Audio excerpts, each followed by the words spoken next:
appreciate you. We ain't gonna be on here for too long, man, but just wanted to tap in with y'all, man, and definitely talk some basketball or anything else under the sun with y'all.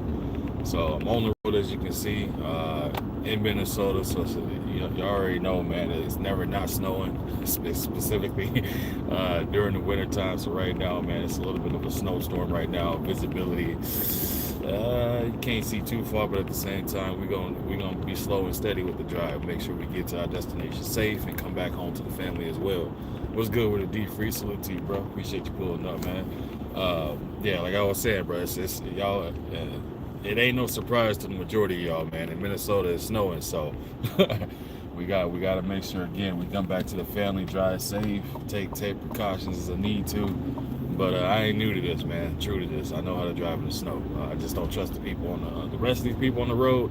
I can't speak to them, man. I be seeing people out here driving a damn Camaro, and it's like 2-3 inches of snow. Goddamn well that car rear wheel drive, and you ain't going nowhere fast, bro. The only place you going fast is in the ditch. But people still be out here doing it. What's good with it, Just Do? Salute to you, bro.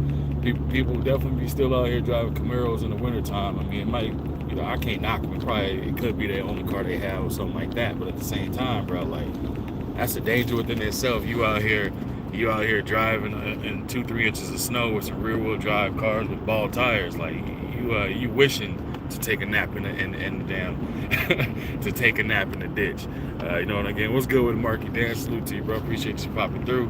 But yeah, we pulling up talking this basketball with y'all, man. I had a conversation with my brothers last night, man. I ain't gonna say his name, just because I ain't asking him if we could talk about it. But if he pull up, and I'm gonna ask him, and we can talk about it. But he asked my opinion, how I feel about this Trae Young trade, what the Atlanta Hawks did, who won out of it, and things of that nature, right?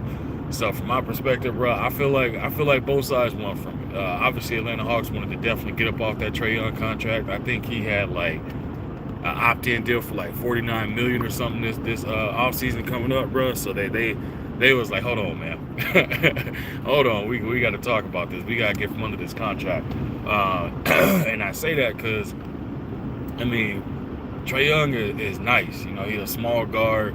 He's a nice player, but man, if you look at the direction the league is heading, bro, small guards is gonna be up out of there. If you ain't athletic like a Ja Morant, if you ain't Steph Curry with the shot boy, like you're gonna be pretty toasted in this league. And a lot of things we're seeing right now is you're seeing a lot of positionless basketball where you got guards that is 6'6" and up that can all the ball handling, all the scoring capability, all those things, but they just got the size to come with it.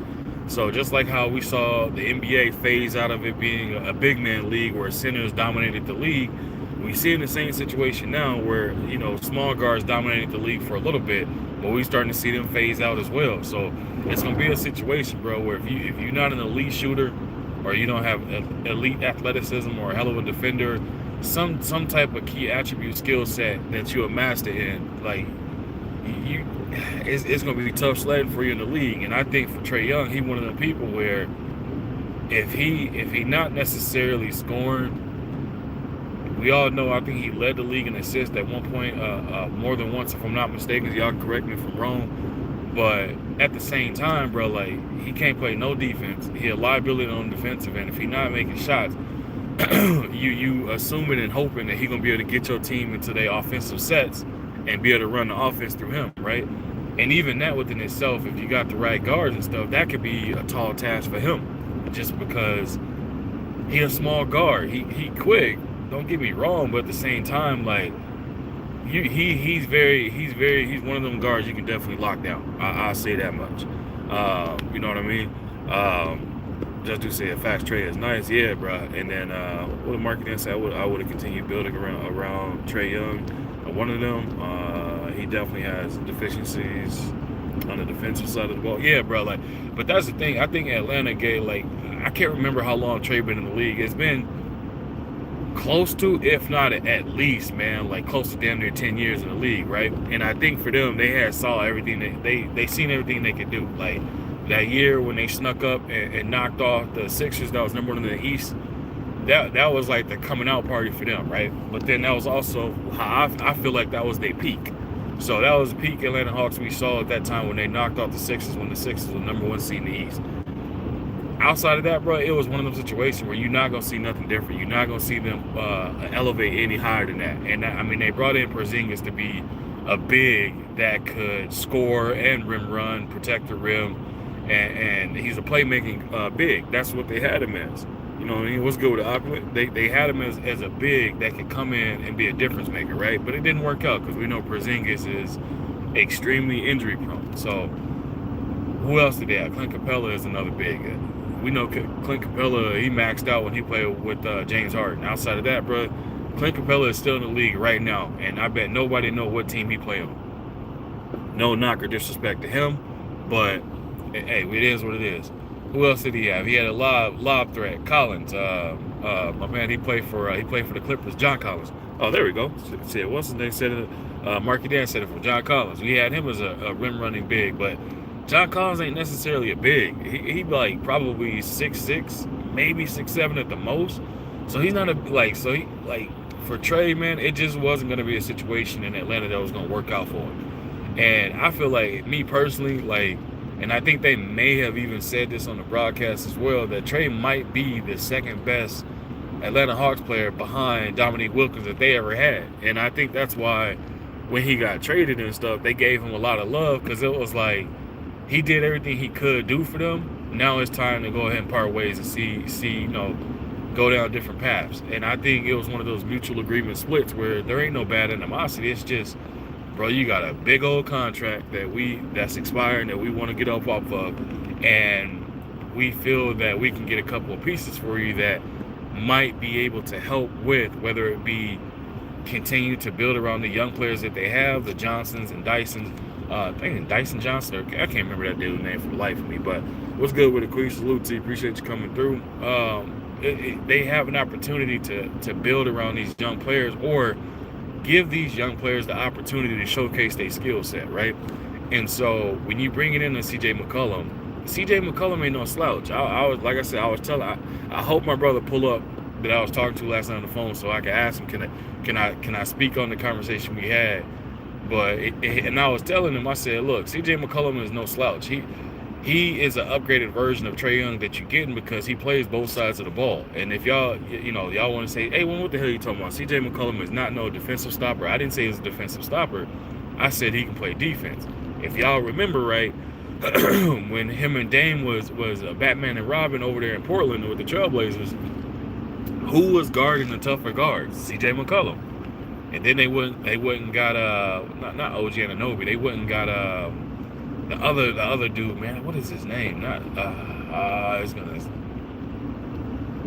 Farouk Amino, I think was his name. They wouldn't got him to be a guard, more of a forward that can guard these scoring guards. But before he got there, they had CJ McCollum guarding the Steph Currys and things of that nature, bro. Like, he was the one that was guarding the actual scoring guards. So he knows how to play defense, and we know he a bucket because we done seen him go out there and drop 40 or 50 points on somebody's head on numerous occasions. So when it come to him, bro, like D Free said, CJ is good. I was mad at the trade. Yeah, bro, and you in Washington, so I know you. I don't know, you might not be a diehard Wizards fan, but at the same time, like, you knew what you had in CJ McCollum being a player that was suiting up in the Wizards uniforms, though. That's why I was like, bro, like Atlanta pulled a heist. They pulled a small bit of a heist. They robbed the Dollar General store. I'll say that much. It wasn't a bank heist, but they robbed the Dollar General store. But CJ is, I would pick up CJ for sure. But that was a good move by Atlanta. I'll say that much. It was a good move. It reminded me a situation of how Kevin Garnett left the Timberwolves, right? It was a mutual agreement split. KG gave everything he had and then some to the Minnesota Timberwolves and to the state and to the fan base. And it was just a situation where it was like, all right, the big ticket got to go somewhere and win something. And what did we see happen, bro? When he went to the Celtics and they won a championship, and I was in Minnesota at this time, and I was literally seeing people celebrating as if they had won a championship because they were so happy for him.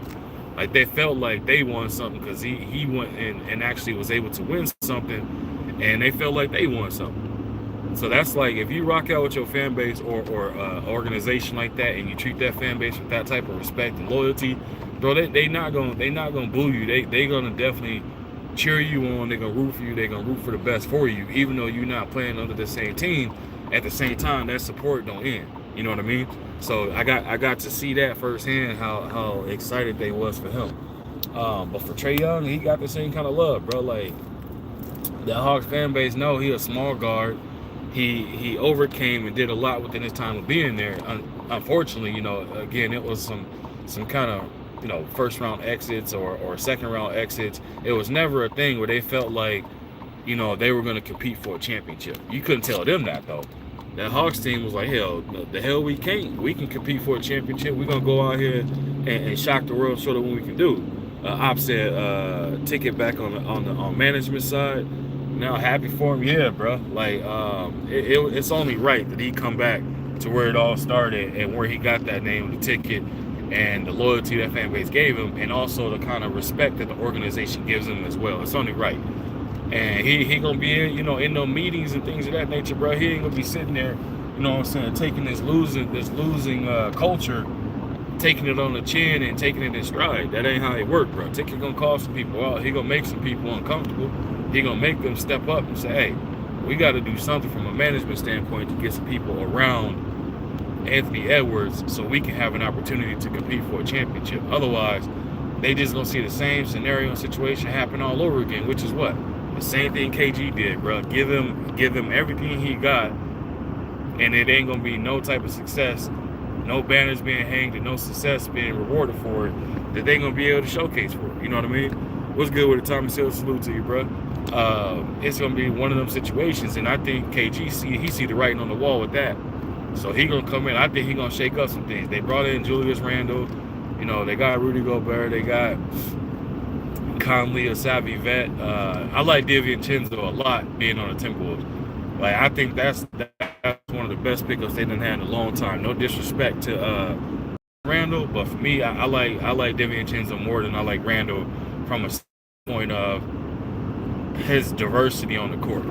Julius Randle, to me, he's an easy player to game plan for. No disrespect to him. He can get buckets, don't get me wrong. But he can also be broken from a mental standpoint in the game too. You can get in his head pretty easy. And make, like, there's ways to beat him. DiVincenzo, he got dog in him. I feel like with him, he a dog on both sides of the court, like offense and defense. I don't feel like you can get in his head and kind of mess with him in that way, just because, think about it, bro. He looked like a ginger. So his whole life, he probably done been picked on. So he developed thick skin within itself, right? But he can hoop. Like, he an absolute dog. So for me, I feel like he brings more value to the Timberwolves than Julius Randle do. Again, no disrespect to Julius Randle. That's just my personal opinion. I could be wrong, but at the same time, from what I see from it, bro, like, that's just my opinion of what I see.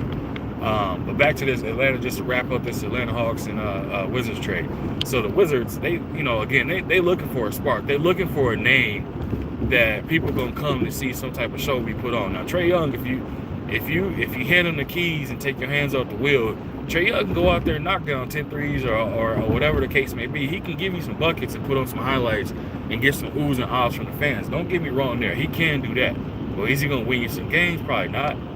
But at the same time, bro, like, I feel like the Hawks are looking at the Detroit Pistons and they seeing a young squad that's coming together, and it's all based around utilizing and maximizing the skill set they have. What do you see? You see a bunch of young players that are lengthy, rangy, super athletic, fast as hell, and just playing unselfish, unselfish basketball. And that's dangerous to see, bro, because you got players out there that's like, bro, we belong, and we don't care about, we don't need to have a name with LeBron James. We don't need to have a Luka or one of these other big name players and things like that. So what you gonna see? You gonna see them turn up? I think you're gonna see Atlanta probably go on streak, at least a 5-game winning streak, just to kind of not take a dig at Trae Young, but at the same time to try and validate the trade. And also these younger players that's finally getting their opportunity to showcase their skill set. So I think that's what you're gonna see from the Wizards. I think you're gonna see them have a little bit of fun, because they got some rim running young players But when I was just watching the game, what was it, yesterday? Just because I was curious to see like who else is on that team, whether it be young players, whomever, who else is on that team. Where what am I gonna see? What can they do? Who else is there? Like, is anybody else? Like, and I was just like, bro, who the hell is this dude? Who is this dude? I was trying to figure out, but at the same time, I'm watching them play, and I'm just like, bro, like, they playing the Pelicans, right? Now, the Pelicans, we know who they got on their team. Zion, that'll be out there sometimes if he can get his head, both heads out of the places they don't need to be. Like, he can lock in and do something. But I'm just watching the game, and I'm just like, man, this is going to be pretty much the Atlanta Hawks 2.0 all over again, minus any marquee or big names that's there with him. Because, I mean, let's be honest, ain't nobody beating down the door saying, hey, I want to go play for the Wizards. Only person that did that was Jordan. And even him, that was when he was 206 years old and on his way out the door and just wanted to go somewhere where he could be the damn GM, head coach, the player, and everything else under the sun all at once. You know what I mean? Thomas Hill said, definitely don't need a LeBron James, especially that late in the game. Yeah. And what did he say? Thomas Hill said, opulent, the only way to view things. Yeah, man. Yeah, it's one of the things, bro, where I'm just like, man, this is the Atlanta Hawks 2.0 all over again. You're not gonna see nothing major. You're not gonna see nothing different. It's gonna bring a little bit more fun to locals that want to go to the games and they want to see a guard that's gonna go out there and nutmeg some people, knock down a bunch of threes and things like that. But it's gonna be a situation, bro, where it's gonna be all over again. He's probably gonna get there, get a little bit flustered, because ain't nobody saying they want to go play with Trae Young either. Let's be honest about that. So I think it's gonna be one of them situations, bro. But also the Wizards could be playing, you know what I'm saying? They could be playing chess as well. They could be in a situation where they got rid of CJ. They got this expiring contract. They might looking to try and trade him for some other pieces to a team that need a point guard that's a scoring threat type of guard. So that could be in the deck of cards as well. You know what I mean? Thomas Hill said, agree. Who do you think the Lakers should trade for? Man, for me, bro. So everybody know I'm a Lakers fan, right? I've been a Lakers fan my entire life. I'm not a LeBron fan. I'm not a LeBron hater, but I am a Lakers fan. I'm not a Luka fan. I'm not a Luka hater, right?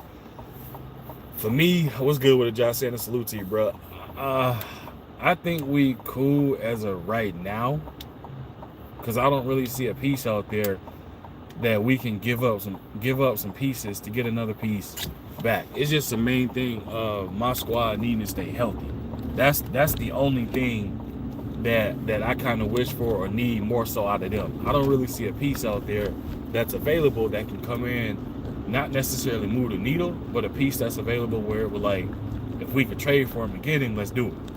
There ain't. I don't really see it, man. Like, so, because we got Luka locked up for the next however many years.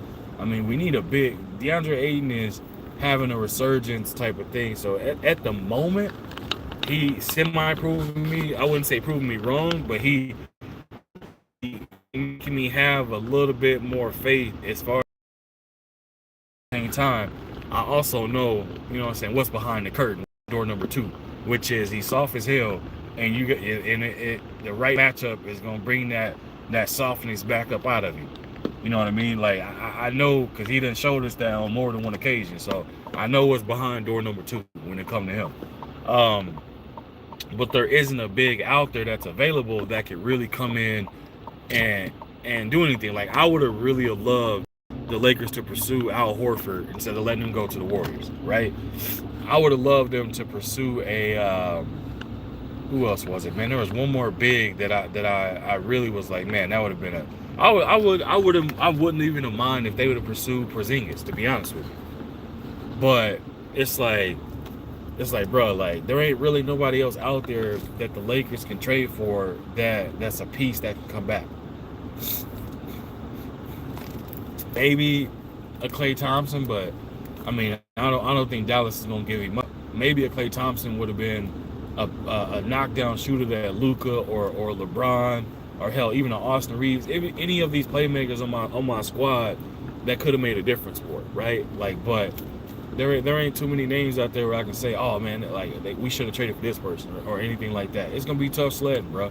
LeBron's 600 years old, and it's just a situation where we're gonna be like, it's too much to ask for somebody that got that many minutes on their body, that many miles on it, and you expect them to go out there and be prime LeBron and this, that, and the third. It's like, nah, bro. Like LeBron been trying to hand off the keys and take a passenger seat or a back seat for the past decade, bro, and he has not had that opportunity, or at least he been trying, and saying he been trying or he been wanting that. But I mean, what we been seeing is polar opposite of what he been wanting. like I don't think LeBron willing to give up that spotlight. Now he was willing to give that shit up to Kyrie though. I say that, and we all know Kyrie is box office, so I don't think there's many players that anybody would happily give the keys up to a player and be like, oh well, I'm giving it up to this person. Yeah, I think Kyrie was the only player that LeBron could look at and be happy with saying, hey, take the keys, please, like type of situation. You know what I mean? Outside of that, bro, he tried to give it to AD. AD was like, nah, bro, like I don't want to drive. I ain't got my permitted license yet. I'm cool with being the number, whatever option that don't matter to me, type of thing. So that's what he said, man. I was just like, that shit crazy. What's good with it, Five? Thomas said, agreed, need 3 in the D player, especially a quality big. Exactly, bro. Chris said he a former Blue Devil. Yeah, and it's like, oh, here she, I forgot all about freaking Blue Devil fanatic over here. It's one of the things, bro, where it's like, Kyrie is that dude, right? And LeBron knew that, and he wanted to do everything he could to make him stay and all that stuff. But Kyrie was like, yeah, bro, I'm gonna get from under this umbrella. I ain't got time to be having this type of spotlight on me that involves me living in your shadow type of thing and all that. I'm my own man. Josh Anderson said Kyrie is the only player LeBron would take the back seat for because Kyrie is proven. Yeah, exactly, bro. And that's why I was like, it's crazy to me, right? That whole scenario and situation happened. What's good with it? Was good with it. Salute to you, Kulavon. Salute to you. Appreciate you coming through. It was a situation where it was like, bro, LeBron was just like trying to keep him. Kyrie was like, nope.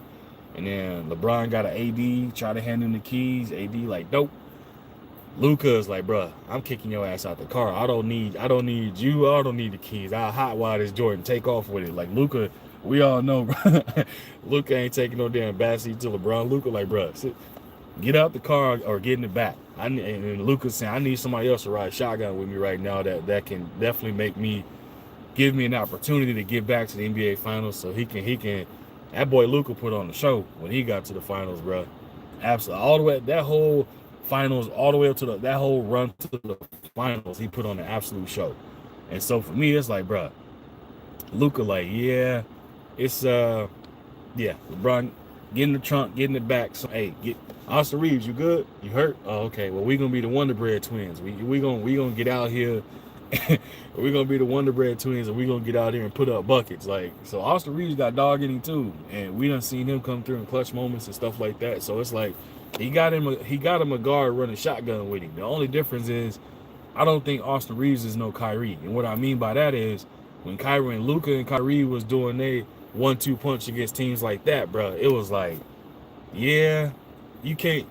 There ain't too much you can do with Kyrie, bro. You can game plan for him all you want to. If that man decide he want to be a bucket, you're not stopping it. If he decide he want to be a playmaker, you're not stopping it because he got the skill set to do all them things. What's good with it, Brian King Falcon? Salute to you, bro. Salute to you.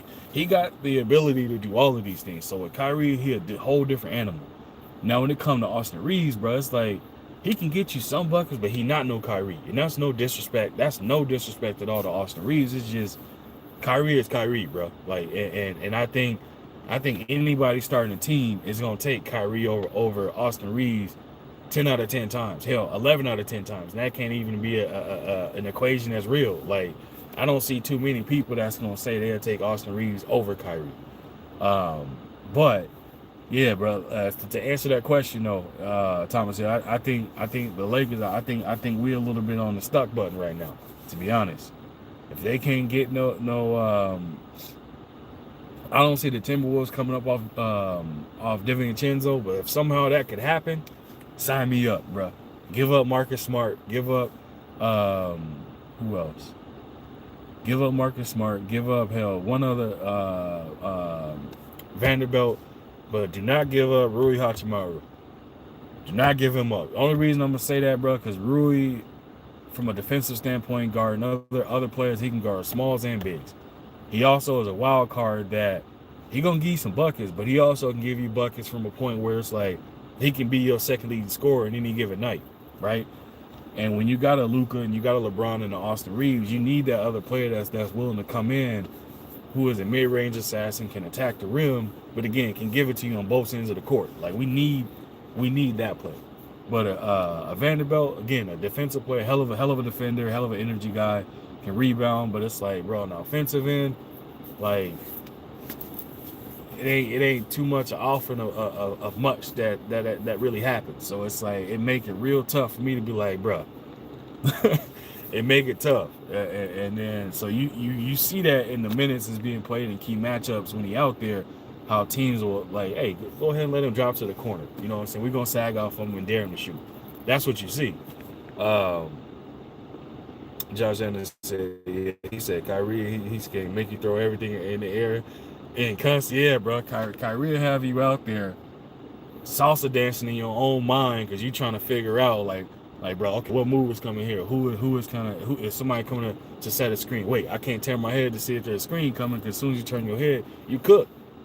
Even if you don't turn your head, you cook. Look what he did when he shook up that whole Houston Rockets team. Pat Bev, James Harden, hell, he had all them dudes with a double behind the back move, right to the lane, around the defender at the rim, layup, bucket. He had man.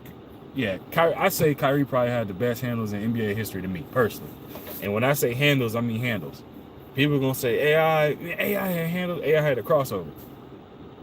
Steph Curry, I didn't see Steph get pickpocketed or him lose the ball more often than not. With Kyrie, bro, it's rare to see him ever get pickpocketed. It's rare. And it's more rare to see him lose the ball. Kyrie has a handle that's going to shake and bake you, and then drop you off, you know what I'm saying, on some DoorDash type shit. Like Kyrie got a different handle to him. I mean, you can say Tim Hardaway. Tim Hardaway was the killer crossover. That's what he had. But it ain't too many of them that got a handle where it's like, nah, this person got a handle. Like some Rayford Austin, Skip to my Lou type handle where it's like that ball is on the string. You know what I mean? Type of thing. He said Kyrie had a mentality to shock you to shock when being good. Yeah, man. I knew it. Look. Josh Eddy said Allen Iverson gave Kyrie over. Yeah. He gave it to him over Steph. That's a fact, bro. Brian King said Jamal Crawford needed to be in that convo too. I agree. I agree with that. Jamal Crawford definitely could get. He's shifty as hell. He's super shifty. But I think Kyrie took all of that and made it to a point where his shiftiness is to get to the point whether it's getting a layup or getting to a spot to get a bucket. Jamal Crawford, he'll shake and bake and kind of look at you. He'll admire his work a little bit. I'll go Jamal Crawford definitely number 2. I'll give Jamal Crawford number 2 for me, personally. If I said Kyrie has the best handle, don't sleep on Jamal Tinsley. Tinsley was nice, but Tinsley had more of that, he was nutmegging people more so than anything. And he had deceptive, what is it called? He had deceptive, like he understood how to maximize his stop and go a lot. And that played dividends for him for real. Chris said real basketball, it's moist as hell now. yeah, man. Basketball did go soft. I said that too. Definitely said that like a minute ago. I'm like, bro, basketball shifted, and they trying to bring this whole 90s, early 2000s feel back on how everything is, but at the same time, bro, it's just never gonna be the same as it once was, because these referees, they don't know how to swallow the whistle the same as these other dudes did. These other refs in the past, bro, they swallowed the whistle. The commissioner was just like, look, if you ain't bleeding and you ain't throwing hands, if you ain't, you know what I'm saying, if you're not doing that, then we're gonna let it go. But now, man, we seeing dudes is out here coughing on people getting teed up but I mean, let me say this.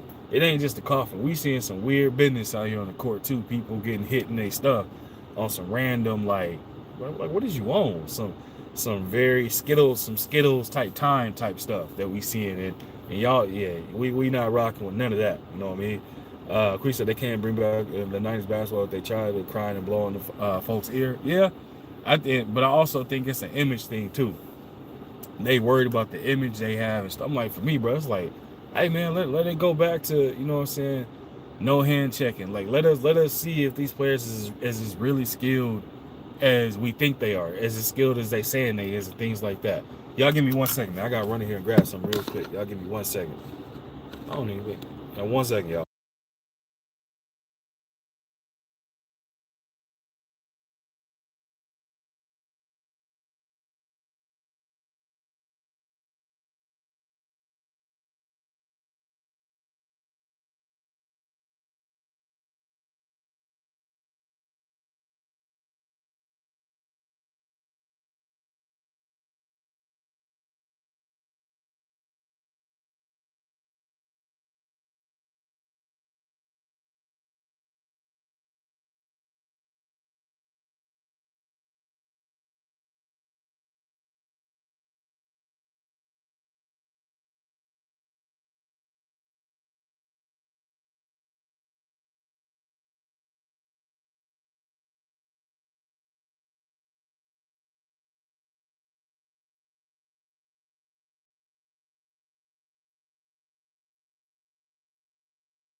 My bad, y'all. My bad. It took a little longer than I thought. Had to go grab this new work laptop, man. The A1 must be robbing the store. He probably nah. Hey, that's funny as hell. Nah, bro. I had to go grab my new work laptop real quick, man. Nah, I got too much to be free for, bro. I ain't robbing no store. Nada. I'm good, man. I'm good. I ain't doing none of that. I ain't robbing no stores, no banks, no none of that, bro. I got too much to be free for. Uh, I had to put myself in the trunk, bro. Yeah, but yeah, man, I appreciate y'all definitely locking in and hanging out, waiting on me to come back to finish cooking with y'all, man. But I had to go grab the new work laptop now. Back on these snowy, slippery roads, seeing people driving crazy. But yeah, I'm trying to think where the hell we left off at, man. Hey, Brian Key, funny as hell. I'm like, bro, ain't no way. I will say, no, I ain't gonna put that out there either. Cause I was gonna say, speaking of robbing, try to,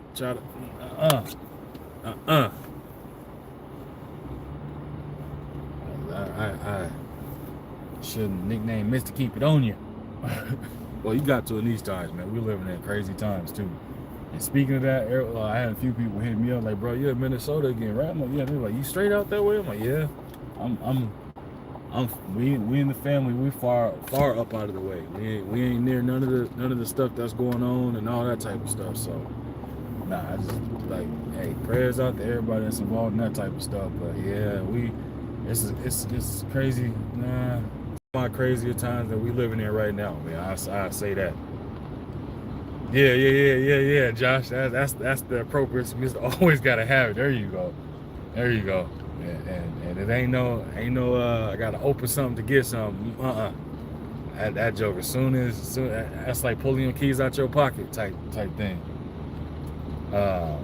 Pocket rocket. That's what we call it. But yeah, man. Prayers out to everybody that y'all see what's going on, man. Y'all see what's happening and all that. I can't say too much about any of that type of stuff, but at the same time, man, y'all see what's happening. Y'all keep your eyes open, keep your head on the swivel. I say that much to you. Keep your eyes open and your head on the swivel, bro. So you know what's happening, what's going on, where some people at, what type of time they on, and all that. Because you're gonna have people that's gonna be supporting. They're gonna be supporting the ignorance y'all see that's going on, but on top of it, they're gonna be trying to make that a reason that they can try and, sneak one in and do something crazy themselves type thing. So, me, I'm like, yeah, nah. Hey, stay on the swivel. And like I told you, it's definitely one of them things, bro. Like, I say this. This person just went down a one-way. What in the hell? That's the most backwards thing I've ever seen. What is it? Pray to never use it, but prepare to use it. There you go. That's the easiest way I can say it, bro. But yeah, I ain't gonna say too much, just because a lot of people, or the few people that know what I'm doing, I can't say too much and things. But if I change my mind and I go a different direction, I will happily speak on all of that, bro. But back to basketball, though, man. Back to basketball. So yeah, we're in a soft era. They're not gonna go back to the '90s. They not. But what they're trying to do is they're trying to get back to at least showing some type, like allowing players to show some type of passion and emotion for the game.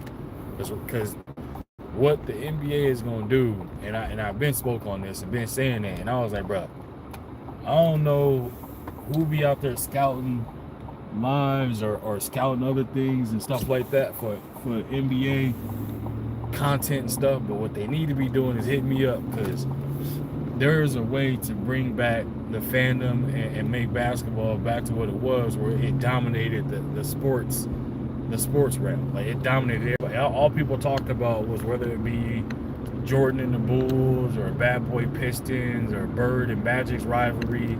They always needed some type of narrative to keep the league alive, right? They even did it with LeBron and Steph for a little bit. Or I'm sorry, not LeBron and Steph. Yeah, LeBron and Steph. They did it with LeBron and Cole. You know, Lakers and Celtics rivalry. Like they found a way to find some type of narrative to keep the sport alive, right? So it's like right now what they should be doing is maximizing the actual like the talent that you have on the court right now. There's a lot of good teams in this league right now. Like the league has been revamped where you're gonna always have that's a dead coyote. You're gonna always have a few teams that's gonna always be cheeks in the league. You're gonna always have that. It ain't gonna never be a situation where 1 through 10 or 1 through 11, whatever the case may be, you're not gonna have a situation where you're gonna have every single division stacked. Every team is going 500 or above. You're not gonna have that. Well, not right now, at least. So the league, what they should be playing on is the fact of allowing these players to play with passion and a little bit of an edge, and it's gonna bring fans back because you're gonna lure back the fans that are 80s baby, 80s, I would say early 80s, late 70s, even 90s baby. You're gonna bring them back to loving the game because they're gonna see competition and taking place instead of it being a situation where you want to have high ass scoring games and not allow people to play defense the way defense is supposed to be played. You know what I mean? You're not gonna do that. Josh Allen said they just want offense, no defense. Yeah, bro, absolutely. And then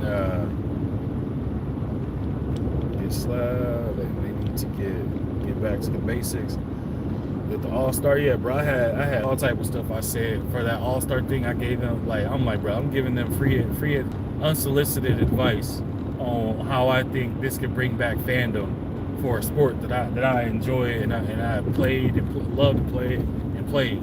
But it's like they just, I don't know, they don't want to listen, bro. They think targeting these young fans is a way to the future. And I'm like, no, bro, you got to realize these young fans, these kids and teenagers, they ain't got jobs to pay for these NBA TV or NBA League Pass and these things. It's the parents, you know what I'm saying, or older, the generation before that's paying for all of these things. They're the ones that's buying these jerseys, taking them to these games and all this type of stuff. Like that's not what's happening right now as far as like these young fans can't do that. So it's the thing where it's like, bro, like I'm done giving them free admissions, man. If the NBA want to do something, bro, hit me up. I'll say that. But back to the league being soft. It's definitely, we're living in a soft era outside and inside of the league. I'll say that. We see the type of time and the type of era we living in. We see what people is doing. We see what's happening in schools and stuff like that. So it's just, we living in a very different element of time. I'm just thinking like, so I'm an 80s baby myself, man. So I'm just thinking like yesteryear, back when the early 2000s and even 2010s, like how different stuff was compared to now. It's like, bruh, like them AI, Code, Tracy McGrady, Vince, the Jason Kidds, the Rasheed Wallaces, the Ben Wallaces, the Ron Artest before he became Meta World Peace, the all of these players that I remember, you know, since Shane Battier's, the Kobe Stopper, Ruben Patterson, like all of these players, Zach Randolph, the players I'm naming as players that Tony Allen were like, they were dogs. And it was like, I am the best and I'm going to prove to you I'm the best. And I'm not going to prove to you I'm the best by taking a shortcut. Nah, let me show you skill for skill while you can't F with me. Like, that was the type of time during that time that they was on. And I'm only using that range of time because a lot of people are not going to remember, you know, 80s or 90s basketball. Hell, I barely remember 90s basketball because I was so young. But at the same time, 80s basketball, I was born in the 80s. Ain't no way I'm be like watching the game and understanding it from a high IQ standpoint. I'm not going to understand the game back then as I do now. Obviously, I'm much older and mature, so I understand how the game works. But for back then, though, it's like we not going to see that. So people can more so relate to what they can pull up on YouTube and watch highlights of when you seeing them players I just mentioned out there competing. You know what I'm saying? Were you seeing the Dwayne Wade busting Kobe nose and Kobe telling him I love it? No, don't apologize. Like I love this. Like, let's do this. Let's get to this. Like, if standing on business was a person, it'd be him. If it was let's catch a fade and we cool afterwards, that was him. But now it's like, bro, like, you got people out there where it's just like a whole lot of pushing. Well, not even a whole lot of pushing. You got a whole lot of people out here fighting with their eyes. Like, and I'm not telling them to go out there and throw hands, but at the same time, like, show me that you want to compete on that type of level. Show me that you really, like, you standing on business from a standpoint of I'm better than you and I'm gonna show you. Like, that's what I want to see. But man, we not gonna see that. A lot of these players right now, bro, they wanna be labeled him without putting in the work to be him. It's a lot of glitz and glamour, and nobody want to put in the time and work that it's going to take to really be able to say, like, bro, I'm the best in my position, or best basketball player ever, or be in that conversation, or at least say best of my era, whatever the case may be. A lot of them don't want to put in the time. Everybody want to get in, get paid, and say they made it and be content with that. And I'm like, bro, I can see the separation in players that's saying they're content that they made it, and they're fine riding the bench. They're content that they made it and they got an all-star vote, or they were an all-star once. They're content that they made it to second round of the playoffs. Whatever the case may be, like, there's levels of contentness to it. Then you have them players where it's like, bro, it's all or nothing. It's championship or bust. Like, I'm the best at what I do, and I'm going to contribute to my team to showcase that so it can result in what? A team achievement, which is a championship. And a lot of these players, they just not on that type of time, bro. They on the time of getting in there, being happy that hey, I made it, and I'm cool now. You know, I can hang my laurels on that. And for me, I'm just like, nah, bro. Like, if I had that opportunity, and the way how I know myself and how I am, I'm like, yeah, bro. It ain't gonna be enough. It's never gonna be enough. It ain't gonna be enough until my body physically tells me I can't play again. Because I'm gonna be out there putting in all the work in the world, because I'm gonna have all the resources in the world to master my craft at the highest level, and then go beyond that.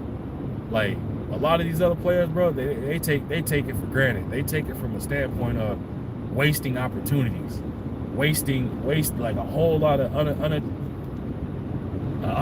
they don't reach their potential. It's a lot of wasted potential that you see in the league, bro. And it's like, bro, like, nah, ain't no way.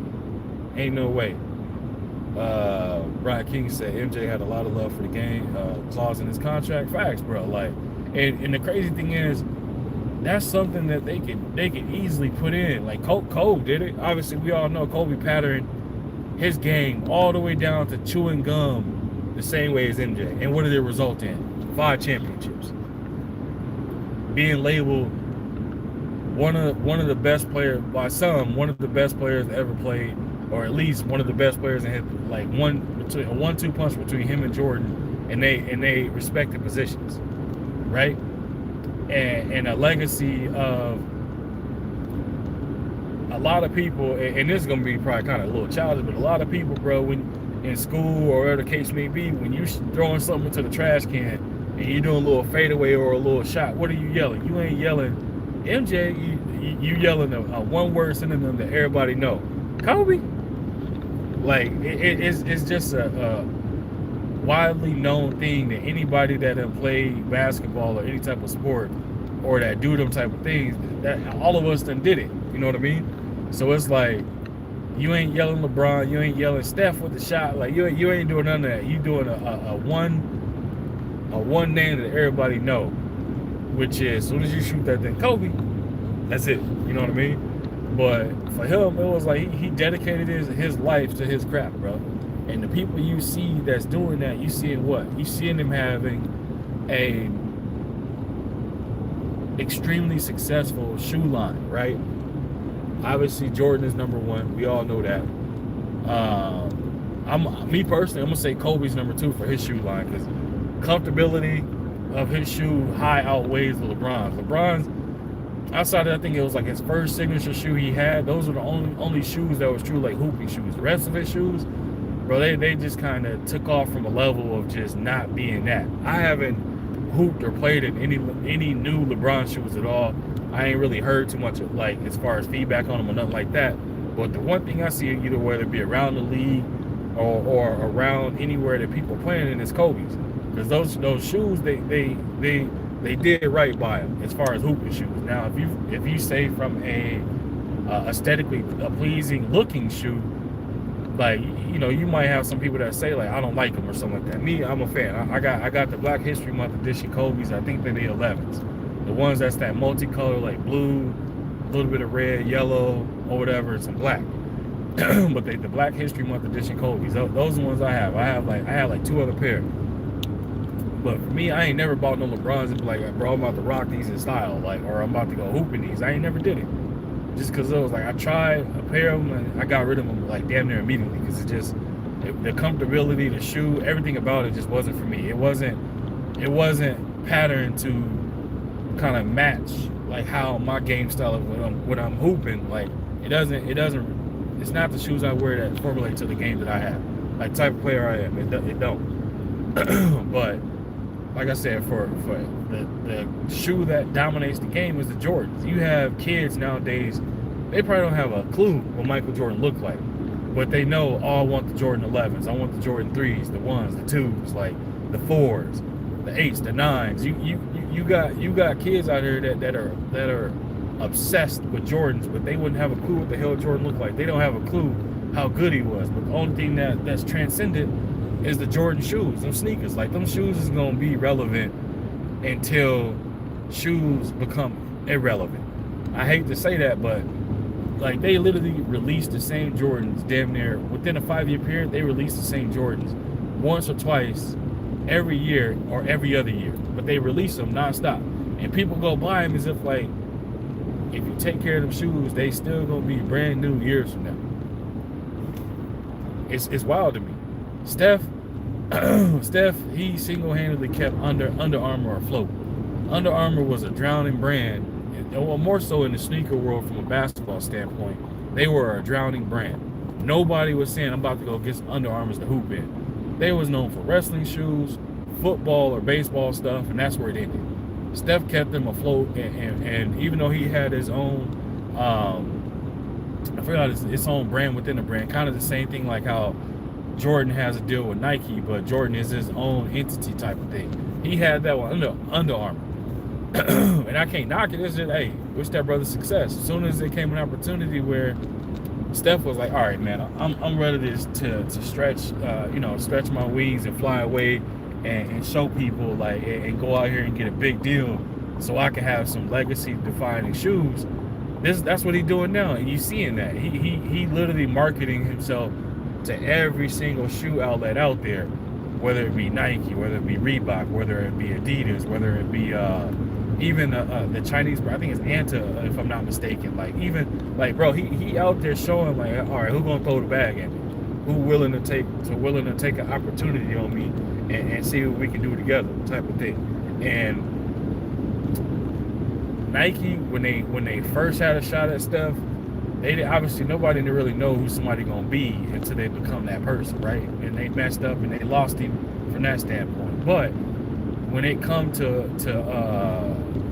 understanding, like, now they understand who Steph Curry is and stuff like that, bro. Like, I'm sure Steph, he's either got calls or meetings, and he's sitting there just kind of debating on, like, okay, cool, like, where do I want to go? Who do I want to have a legacy with?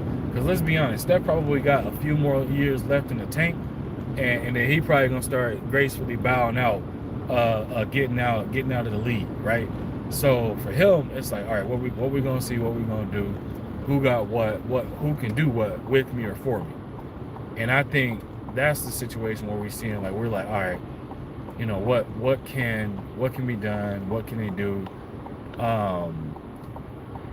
Who is willing to show him not only the bag, but also some sneaker designs that make sense to say, look, we got the best shoe deal, we got the best endorsements, we got these profile players under our particular brand.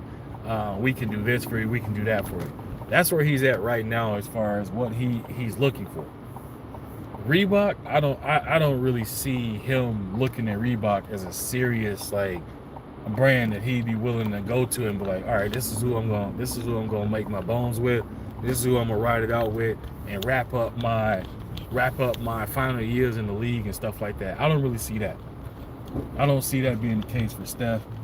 But as far as another one, man, I could see potentially it being a hell of a race between Adidas and Nike. Just because, like, Adidas has what is it called, man? Adidas has a history behind it. Adidas is a brand that everybody knows, everybody's willing to do, like, go buy, willing to work with prices and stuff like that. Obviously, you got the James Hardens and Anthony Edwards and other marquee players, but if Steph was to join Adidas, I mean, Dame is there as well, but if Steph joined Adidas, let's be honest, he is going to take over that immediately as being the face of Adidas right away. If he joins Nike, he going to be in a little bit of a dogfight with the LeBron, with the KD. Devin Booker, I'm not a fan of his shoes, but at the same time, you could say him. Obviously, Jordan is his own entity, so that you can kind of look at and just kind of sweep that under the rug, because I don't think nobody gonna really compete with Jordan from a sneaker standpoint of being the face of Nike, even though he is his own entity. But in reality, we all know, like, when you get them Jordan 1s, it's a Nike sign on the side, right? So, and other particular Jordans that have it, Kobe, and I'm glad you said that, Brian King. I also say Kobe as well. Another situation, bro, where it's like at Nike, very dominant face of the one of the faces and things of that nature. He said Kobe was with Adidas, them Crazy Ace was fire. Which ones was the spaceship versions that Kobe had, man? That them things was like wearing some sailor boats, bro. Demetrius Bright, salute to you, bro. Appreciate you coming through. What's good with it, fam? Blessing you as yours as well, man. The one Kobe's he had where they look like spaceships, yeah, hell nah, bro. Like, them shoes, I don't know who designed them shoes, but they needed to be fired and beat up at the same time for making them shoes, bro. Them shoes was not it. My bad. I'm about to get some gas as well, man. The wife taking her and my daughter going to go to one of our mutual friends' dance recital, so get some gas. Can't have them stopping in this cold weather doing anything extra besides going to their destination and back. The spaceships was ugly, man. Them things was hideous, bro. I'm telling you, them things was hideous. I miss what Josh Anderson said. He said even over James Harden with the Adidas A1, he said, I don't know about that, fam. You could be on to something. I'm telling you, bro. Steph has the success. He got the kids behind it.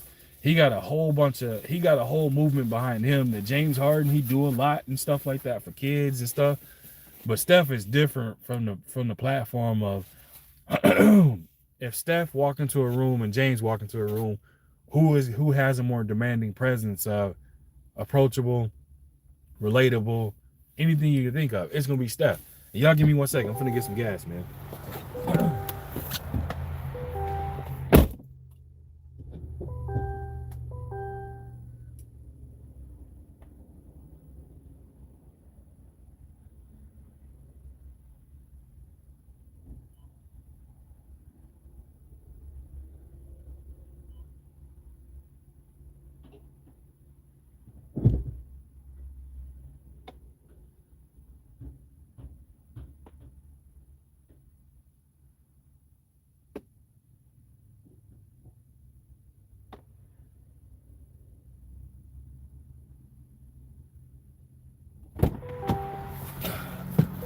Yes, sir. It is like 19 degrees here. So yes, I am getting back in the car with this gas pump. But like for me, Steph Curry got more of a demanding presence. He's more what's the word? He's not approachable. He like kids nowadays of every ethnicity and things of that nature can relate more to Steph Curry than they can to James Harden, because James Harden has the size. Harden has the size on Steph.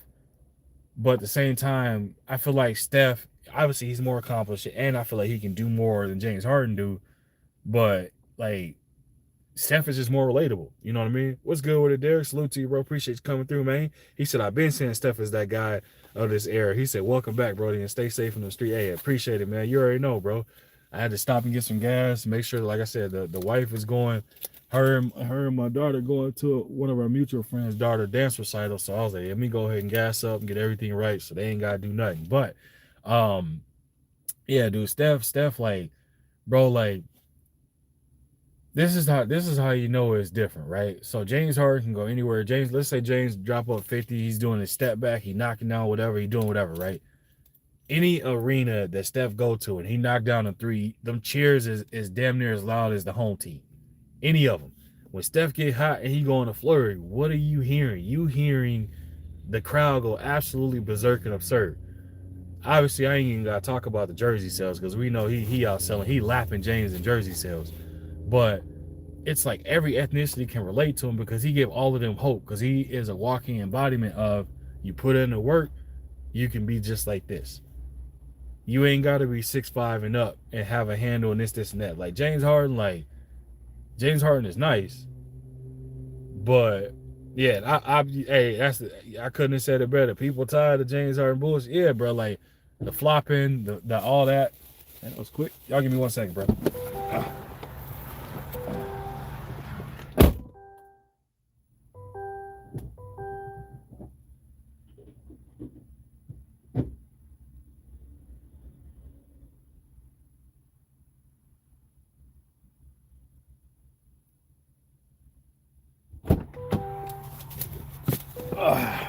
James Harden, all the flopping, $40 to fill this thing up, huh? It's been a long time since I've seen that.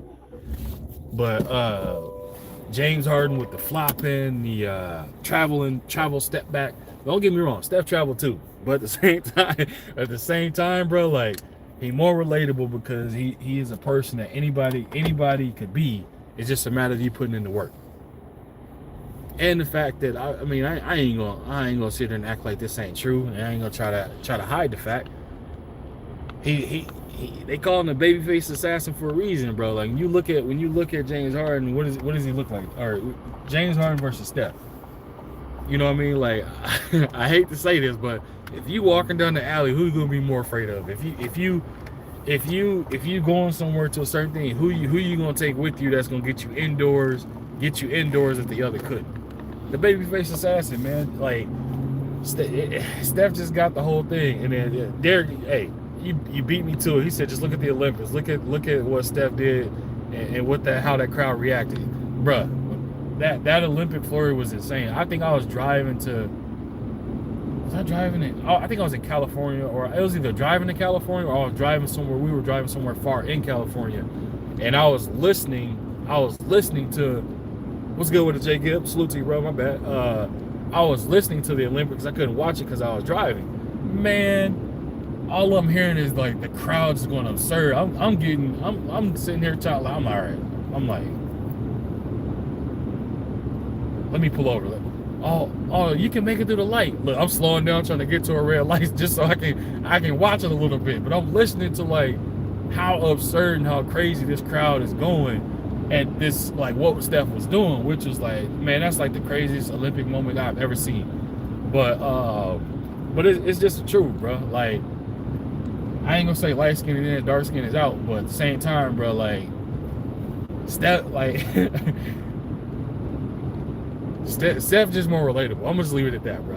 I ain't gonna pick at James Harden no more. I ain't gonna diminish him or nothing like that, man. But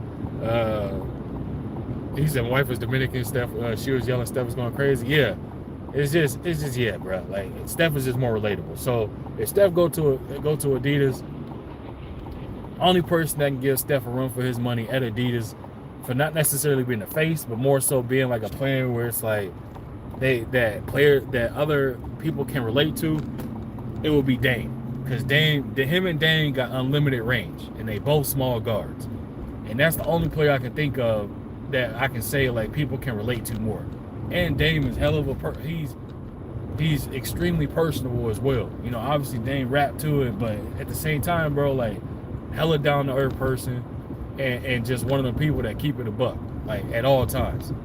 And Dame's solid with the hands too, bro. It's just his upbringing, how he is, that make me more of a person where I can look at Dame and give that man his respect. And I done made a video about Dame, giving him his respect as well. And I look at Dame and see Dame on the same level as I would see a Steph. It's just, again, opportunities and teams that he had and stuff like that, where it's like you get a nod to Steph because he got the chips. But let's say if you swap those accomplishments and you give Dame them championships, bro, he gonna be just right. You gonna be having the same conversations because you get the same thing. The only thing that Steph do probably a little bit more than Dame would is the shake and bake on you.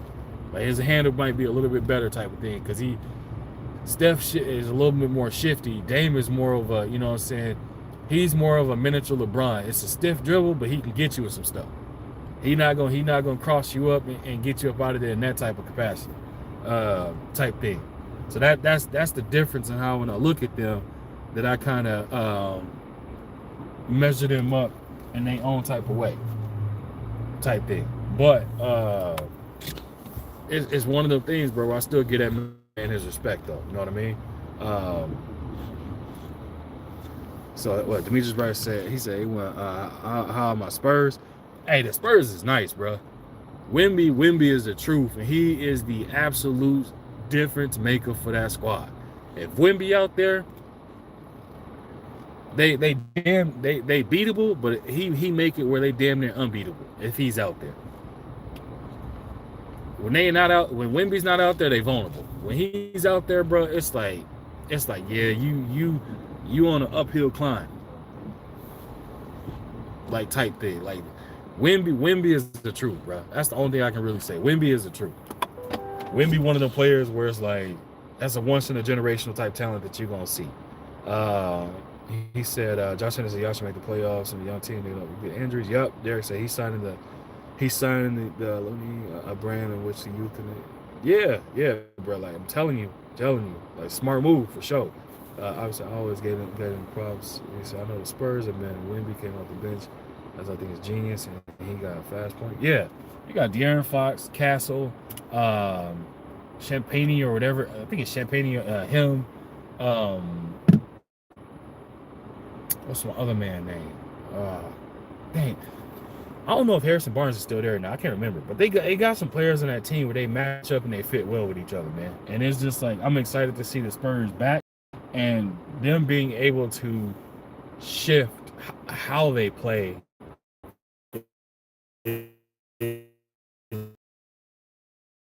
What we were going to get.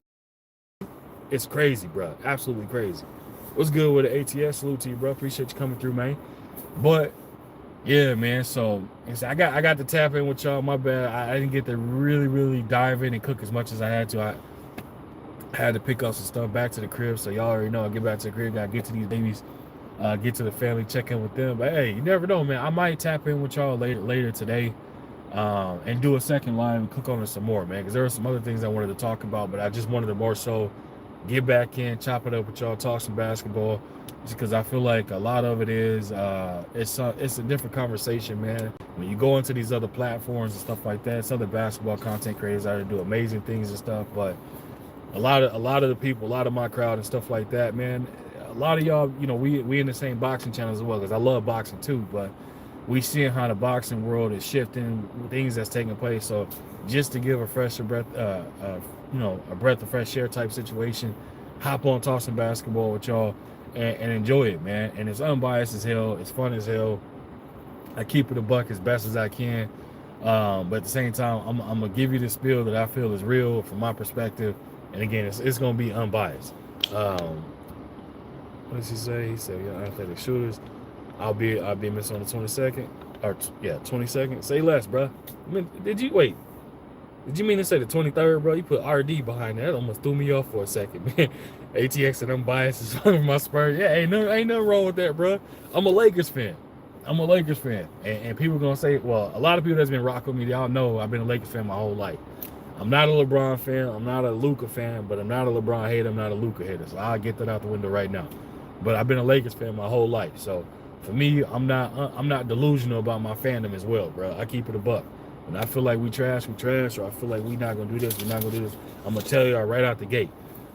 Hey, but Derek, just hit me up, let me know, bro. You already know, man. The wife and fam, let us know when you in town. Let us know when you in town, bro. We can definitely get something together and make some stuff work, bro. He said, Derek said, yeah, 22nd. He said, yeah, I'm with you on the Lakers. Yeah, bro. That's what I said. Anybody that know me know. What Josh Edens said, I'm a Lakers fan as well. I'm a LeBron. Nah, you're a LeBron fan first, bro. I remember. You're a LeBron fan first.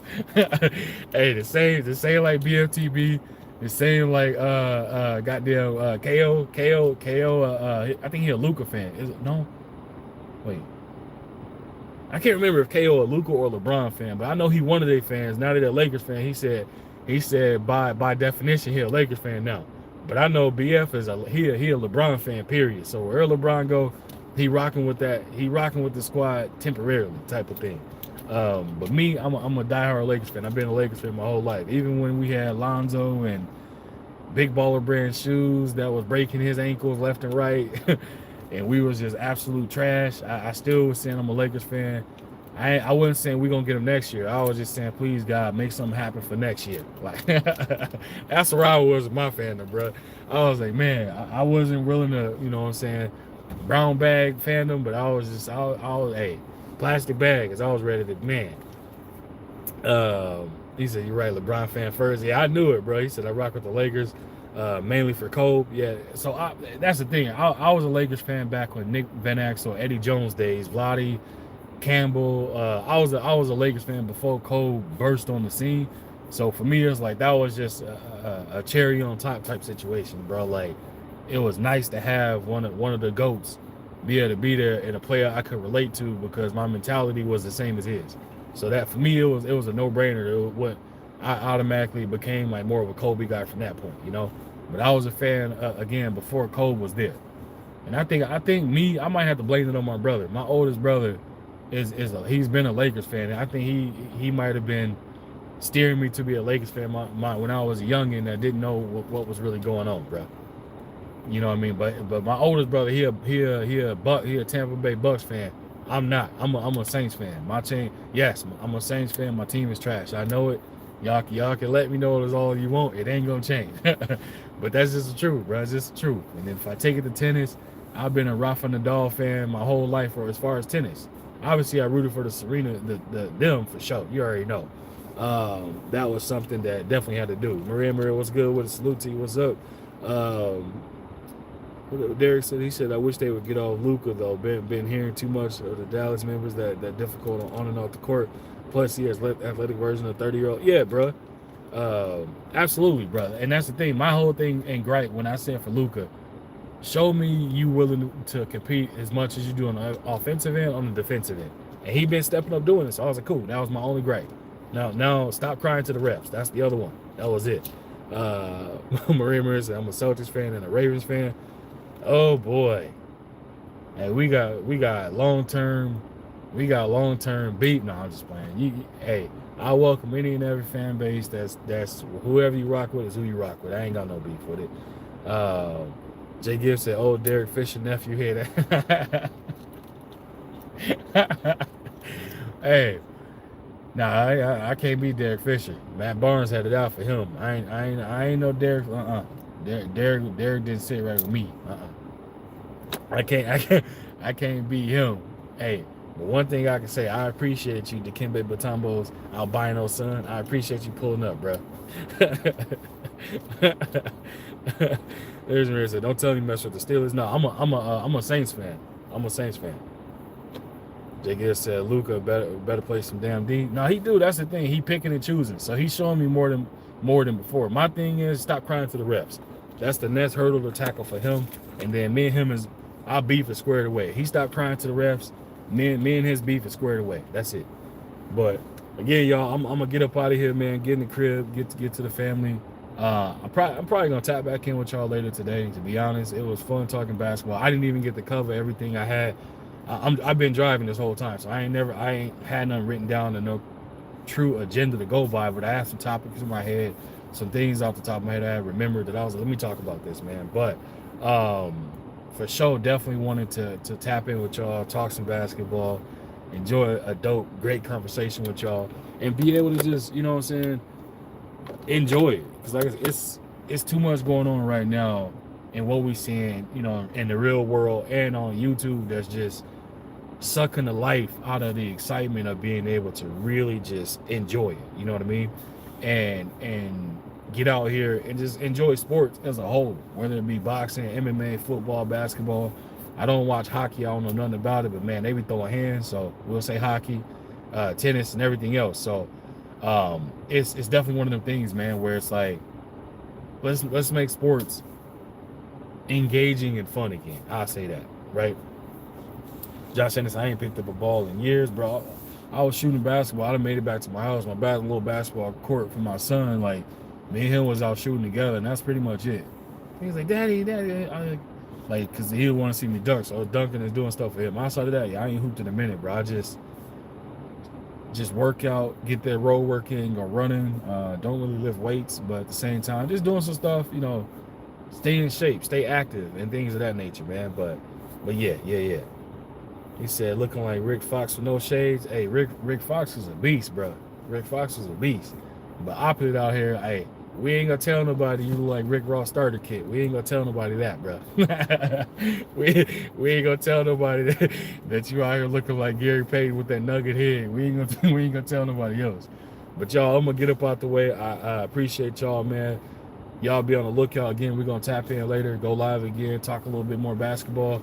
If I got the time to be able to do it, might drop the link, chop it up to everybody too, and we're gonna have some fun, man. But appreciate y'all. Rick Fox was hey man, you know how many people done said Rick Fox was him and his little slick Rick Jerry curl and extra light skin and extra veneers and all that stuff, man. Like, hey, but all I know is Doug Christie two-pieced his ass. That's all I'm gonna say. Doug Christie two-pieced him real quick, bro. But yeah, y'all. But I'm gonna get up out the way, man. I appreciate y'all. Salute to y'all, and y'all know what it is, man. We're gonna be back with another one. Till next time, y'all. We gone.